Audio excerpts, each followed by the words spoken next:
ഇന്ന് ഉച്ചയ്ക്ക് 12:20-നും 12:30-നും ഇടയിലെ മുഹൂർത്തത്തിലാണ് രാമക്ഷേത്ര പ്രതിഷ്ഠാ ചടങ്ങുള്ളത്. പ്രതിഷ്ഠ നടക്കുമ്പോൾ പ്രധാനമന്ത്രി നരേന്ദ്രമോദി ശ്രീകോവിലിൽ ഉണ്ടാവും. ഭീഷണിയുടെ പശ്ചാത്തലത്തിൽ കനത്ത സുരക്ഷയാണ്. സുരക്ഷ എന്ന് വെച്ചാൽ വലിയ രൂപത്തിലുള്ള ക്രമീകരണങ്ങളാണ് അവിടെ നടത്തിയിരിക്കുന്നത്. വലിയ സുരക്ഷയാണ്. സംഗീത, സിനിമ, കായിക രംഗത്തെ താരങ്ങൾ മുതൽ സാംസ്കാരിക രംഗത്തെ പ്രമുഖരടക്കം ചടങ്ങിൽ പങ്കെടുക്കുന്നു. 8000 പേർക്കാണ് ക്ഷണം. Invited guest. അതെ, അതുകൂടാതെ ക്ഷണിക്കപ്പെടാത്തവരെ ആരെയും ഹോട്ടലുകളിൽ താമസിപ്പിക്കരുതെന്നുള്ള കർശന നിർദ്ദേശമുണ്ട്. തുടർച്ചയായി മുറികളിൽ ചെക്കിംഗ് ഉണ്ടായിരുന്നു. എല്ലാ ഹോട്ടലുകളിൽ നിന്നും ക്ഷണിക്കാത്ത അതിഥികളെ പുറത്താക്കുകയും ക്ഷണിച്ചവരെ മാത്രം നിലനിർത്തുകയും ചെയ്തിട്ടുണ്ട്. വലിയ സുരക്ഷാ സംവിധാനമാണ്. 13000-ത്തിലധികം വരുന്നു. ഒരു പക്ഷേ G20 കണ്ടതുപോലെ തന്നെ ഒരു വലിയ സുരക്ഷാ ക്രമീകരണം. അതിനേക്കാൾ ഉപരിയായിട്ട് ഇന്ത്യ കണ്ട ഏറ്റവും വലിയ സുരക്ഷാ സജ്ജീകരണങ്ങൾ വെക്കേണ്ട ദിവസമാണ്. കാരണം ഇന്നൊന്നും സംഭവിക്കാതിരിക്കുക എന്നുള്ളത് ഭാവി ഇന്ത്യയുടെ ആവശ്യമാണ്. ഒരു ചെറിയ പടക്കം പോലും വലിയ ആശങ്കയുണ്ടാക്കും. പക്ഷേ ആ ഭാഗം മുഴുവൻ കോർഡൗൺ ചെയ്ത് കഴിഞ്ഞു. ഇനി ആ ഭാഗത്തേക്ക് പ്രവേശിക്കുക സാധ്യമല്ല നിലവിൽ. അത്രത്തോളം വലിയ സുരക്ഷ. അയോധ്യ മാത്രമല്ല, രാജ്യം മുഴുവൻ ആ സുരക്ഷ ആവശ്യമാണ്. അതെ. നോബൽ ചേരുന്നുണ്ട് ഡൽഹിയിൽ നിന്ന്. Noble, very good morning. Welcome to editors breakfast show. ഇന്നങ്ങനെ പ്രാൺപ്രതിഷ്ഠാ ചടങ്ങാണ്. വലിയ ഒരുക്കങ്ങൾ നടക്കുന്നു. വലിയ സുരക്ഷാ ക്രമീകരണങ്ങളൊക്കെയാണ് ഏർപ്പെടുത്തിയിരിക്കുന്നത്. അതിഥികളെല്ലാം എത്തിച്ചേർന്ന് കഴിഞ്ഞിരിക്കുന്നു. ഡൽഹിയിലും വലിയ ചടങ്ങുകളുണ്ട് എന്നാണ് മനസ്സിലാക്കുന്നത്. എന്താണ് മൊത്തം രാജ്യത്തെ ഈ പ്രാൺപ്രതിഷ്ഠാ ചടങ്ങിൻ്റെ ആഘോഷങ്ങളും ഒരുക്കങ്ങളും?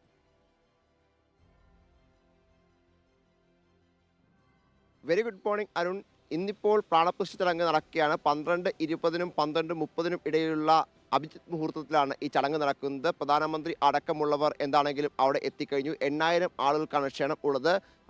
പ്രതിഷ്ഠാ ചടങ്ങ് അയോധ്യയിലാണെങ്കിലും രാജ്യം മുഴുവൻ ഇന്നിപ്പോൾ അതിൻ്റെ ഒരു ആഘോഷവും ഒപ്പം അതിൻ്റെ പ്രാർത്ഥനകളും ഉണ്ട് എന്നാണ് ഏറ്റവും പ്രധാനപ്പെട്ട കാര്യം. ഞാൻ ദില്ലിയിലെ ഒരു ശ്രീരാമൻ്റെ ഒരു രൂപത്തിന് മുമ്പിലാണ് ഉള്ളത്. ഇത്തരത്തിൽ രാജ്യത്തിൻ്റെ എല്ലാ ഭാഗങ്ങളിലും വലിയ രീതിയിൽ തന്നെ ഈ ഇത്തരത്തിൽ ശ്രീരാമൻ്റെ രൂപങ്ങളൊക്കെ നിർമ്മിച്ചുകൊണ്ട് വലിയ പ്രാർത്ഥനകളും അതോടൊപ്പം അത്തരത്തിലൊക്കെ ആളുകൾ ഉണ്ട് എന്നാണ് ഏറ്റവും പ്രധാനപ്പെട്ട കാര്യം. ദില്ലിയിലേക്കാണെങ്കിൽ ഒരുപാട് പരിപാടികൾ വേറെ ഉണ്ട്.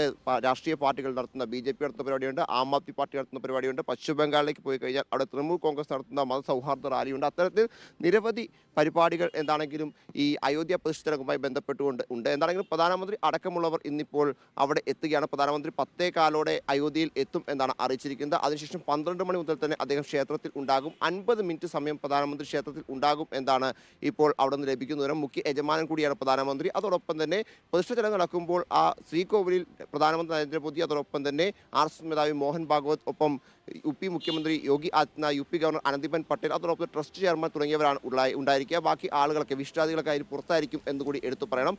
എന്താണെങ്കിലും ചടങ്ങിലേക്ക് എത്തുമ്പോൾ അതീവ സുരക്ഷയാണ് ഒരുക്കിയിരിക്കുന്നത് എന്നും പ്രധാനപ്പെട്ട കാര്യമാണ്. പ്രത്യേകിച്ച് ഭീകരവാദ ഭീഷണി ഉൾപ്പെടെയുള്ള പശ്ചാത്തലത്തിൽ പഴുതടച്ച സുരക്ഷ, അതോടൊപ്പം VVIPകളാണ് വരുന്ന മുഴുവൻ ആളുകളും. അതുകൊണ്ട് തന്നെ അത്തരത്തിൽ അയോധ്യ പൂർണ്ണമായും അടച്ചുകൊണ്ട് അത്തരത്തിൽ പഴുതടച്ച സുരക്ഷ ഒരുക്കിയിരിക്കുന്നു എന്നാണ് പ്രധാനപ്പെട്ട കാര്യം. 10000-ഓളം വരുന്ന CCTV ക്യാമറകൾ മാത്രം സ്ഥാപിച്ചിട്ടു. അതോടൊപ്പം തന്നെ 13,000-ലധികം വരുന്ന ഉദ്യോഗസ്ഥരെ ഈ മേഖലയിലേക്ക് വിന്യസിച്ചിട്ടുണ്ട്. അത്തരത്തിൽ പഴുതടച്ച സുരക്ഷ ഒരുക്കിക്കൊണ്ടാണ് അവിടുത്തെ നടപടിക്രമങ്ങൾ എല്ലാം പൂർത്തിയാക്കിയിരിക്കുന്നത്. കഴിഞ്ഞ ദിവസങ്ങളിലൊക്കെ വലിയ പ്രാർത്ഥനകൾ ഉണ്ടായിരുന്നു. ഇന്നലെയായിരുന്നു അതിൻ്റെ അകത്ത് ഈ 114 കുടത്തിൽ വെച്ച് അത്തരത്തിൽ ബാക്കി നടപടിക്രമങ്ങൾ പൂർത്തിയാക്കിക്കൊണ്ട് എന്തായാലും നടത്തി. അതോടൊപ്പം തന്നെ കഴിഞ്ഞ ദിവസം ശില അവിടെ ഈ പ്രതിഷ്ഠാശില അവിടെ സ്ഥാപിക്കുകയും വിഗ്രഹം സ്ഥാപിക്കുകയൊക്കെ ചെയ്തിരുന്നു. ശ്രീരാമൻ്റെ 5 വയസ്സ് പ്രായമുള്ള നിൽക്കുന്ന വിഗ്രഹമാണ് പ്രതിഷ്ഠ എന്ന് അറിയാം നമുക്ക്.